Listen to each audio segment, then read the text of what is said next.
കണ്ണടച്ചൊരു cinema കാണൂ, നിങ്ങൾക്ക് അപ്പോഴും മനസ്സിലാവും എന്താണ് സംഭവിക്കുന്നത്, ആരാണ് വരുന്നത്, എന്താണ് ഭയം, എന്താണ് സന്തോഷം. കാരണം സിനിമ കാണുന്നത് കണ്ണുകൾ കൊണ്ട് മാത്രമല്ല, അത് കേട്ടനുഭവിക്കാൻ കൂടിയുള്ളതാണ്. സിനിമയുടെ ആദ്യ 40 വർഷം ലോകം നിശബ്ദമായിരുന്നു. കഥാപാത്രങ്ങൾ ചിരിച്ചു, സംസാരിച്ചു, കരഞ്ഞു. പക്ഷേ സിനിമ സ്വയം സംസാരിച്ചില്ല. തിയേറ്ററുകളിൽ പിയാനോ, ഓർക്കസ്ട്ര, ലൈവ് സംഗീതം. സിനിമയുടെ പുറത്ത് ശബ്ദമുണ്ടായിരുന്നു, എന്നാൽ സിനിമയുടെ ഉള്ളിൽ ശൂന്യതയായിരുന്നു. ശബ്ദമില്ലാത്ത ലോകത്ത് അഭിനേതാക്കൾക്ക് ഒരു പുതിയ ഭാഷ കൂടി പഠിക്കേണ്ടി വന്നു. കണ്ണുകൾ കൊണ്ട് സംസാരിക്കണം, ശരീരം കൊണ്ട് ചിന്ത കാണിക്കണം, മുഖം കൊണ്ട് വികാരം വിളിച്ചോതണം. അതുകൊണ്ടാണ് സൈലന്റ് ഇറ അഭിനയങ്ങൾ ഇന്നും ജീവിക്കുന്നത് പോലെ തോന്നുന്നത്. ചാർലി ചാപ്ലിൻ ഒരു ഡയലോഗ് പോലുമില്ലാതെ ലോകത്തെ ചിരിപ്പിച്ചു. അദ്ദേഹം ശബ്ദ സിനിമകളെ ആദ്യം ഭയപ്പെട്ടു. കാരണം ശബ്ദം വന്നാൽ കഥാപാത്രത്തിന്റെ ആത്മാവ് നഷ്ടപ്പെടുമെന്ന് അദ്ദേഹം വിശ്വസിച്ചിരുന്നു. അതിനാലാണ് 1931 ശബ്ദകാലം തുടങ്ങിക്കഴിഞ്ഞിട്ടും അദ്ദേഹം സിറ്റി ലൈറ്റ്സ് നിശബ്ദമായി തന്നെ ചിത്രീകരിച്ചത്. അദ്ദേഹം വിശ്വസിച്ചു, cinema is an emotion, not a dialogue. 1927 ഒരു സിനിമ ലോകത്തെ മുഴുവൻ മാറ്റി. ദ ജാസ് സിംഗർ, ഒരു മനുഷ്യൻ ആദ്യമായി സ്ക്രീനിൽ നിന്ന് സംസാരിച്ചു. You ain't heard nothing yet. ആ വാചകം ഒരു ഡയലോഗ് മാത്രമായിരുന്നില്ല, അതാണ് സിനിമയുടെ പുനർജന്മം. പക്ഷേ ശബ്ദം വന്നപ്പോൾ സിനിമയുടെ സ്വാതന്ത്ര്യം നഷ്ടപ്പെട്ടു. ക്യാമറ എന്നത് മെക്കാനിക്കലായിരുന്നു. അത് വലിയ ശബ്ദങ്ങൾ ഉണ്ടാക്കിയിരുന്നു. മൈക്കുകൾ അതെല്ലാം ഒപ്പിയെടുക്കുകയും ചെയ്തിരുന്നു. അതിനാൽ ക്യാമറ ബോക്സിൽ അടച്ചു. ചലനം പോയി.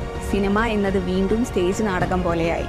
Cinema almost died again. പിന്നെ എഞ്ചിനീയർമാർ പറഞ്ഞു, ശബ്ദം എന്നത് സിനിമയെ കൊല്ലുന്നതാവരുത്, അതിൽ നിന്ന് സിനിമയെ മോചിപ്പിക്കണം. From here sound blimps, quiet motors, external recorders എന്നിവയെല്ലാം ഉടലെടുത്തു. ക്യാമറയും ശബ്ദവും ഒരുമിച്ച് ജീവിക്കാൻ പഠിച്ചു. സിനിമയിൽ നിങ്ങൾ കേൾക്കുന്ന ശബ്ദങ്ങളെല്ലാം ഷൂട്ടിംഗ് സമയത്തുള്ള ശബ്ദങ്ങളല്ല. ചിലപ്പോൾ ശബ്ദം സ്റ്റുഡിയോയിൽ നിന്ന് ഡബ്ബിങ്ങിലൂടെ ചേർക്കും. മറ്റു ചിലപ്പോൾ ലൊക്കേഷനിൽ തന്നെ റെക്കോർഡ് ചെയ്യും. That is sync sound. Dubbing clean ആണ്, പക്ഷേ ചിലപ്പോൾ അതിന് ജീവൻ കുറവായിരിക്കും. Location sound is not clean, പക്ഷെ അതിന് ജീവൻ ഉണ്ടായിരിക്കും. മികച്ച സിനിമകൾ ഇത് രണ്ടിനെയും ഒന്നിച്ച് മിക്സ് ചെയ്യും. ഒരു സീൻ കാണൂ മ്യൂസിക് ഇല്ലാതെ, പിന്നെ അതേ സീൻ മ്യൂസിക് ചേർത്ത് കാണൂ, അത് മറ്റൊരു സിനിമ തന്നെയായിരിക്കും. ജോസ് വെറും 2 നോട്ടുകൾ മാത്രം, പക്ഷേ ലോകം മുഴുവൻ പേടിച്ചു.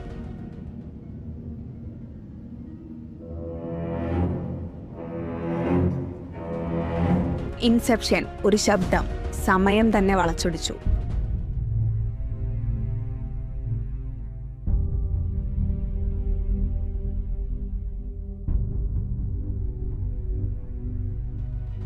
ഇന്റർസ്റ്റെല്ലാർ മ്യൂസിക് മനുഷ്യനെ ബഹിരാകാശത്തേക്ക് എത്തിച്ചു.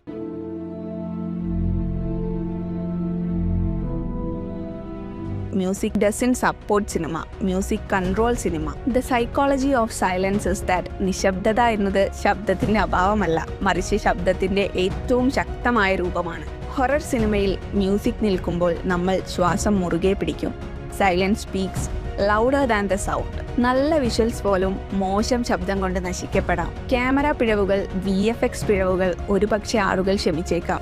എന്നാൽ മോശം ശബ്ദം എന്നത് ഒരിക്കലും അങ്ങനെയല്ല. ഇന്ന് സിനിമ സംസാരിക്കുന്നില്ല, അത് നമ്മളെ അനുഭവിപ്പിക്കുന്നു. നിങ്ങൾ കണ്ണടച്ചിട്ടും സിനിമ തുടരുന്നുണ്ടെങ്കിൽ അതാണ് the great sound design. Cinema is in what we see, cinema is what we feel. At last cinema got sound.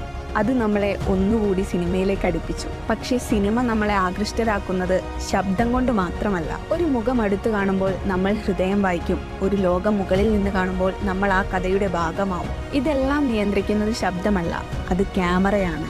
Camera എവിടെ നിൽക്കണമെന്നും എന്ത് കാണിക്കണമെന്നും എന്തനുഭവിപ്പിക്കണമെന്നും സിനിമയുടെ കണ്ണ് തീരുമാനിക്കും, അതായത് cinematography. The next episode is about how cinematography tells the story, how light, movements, and frame influence cinema. For more information like this, please do subscribe.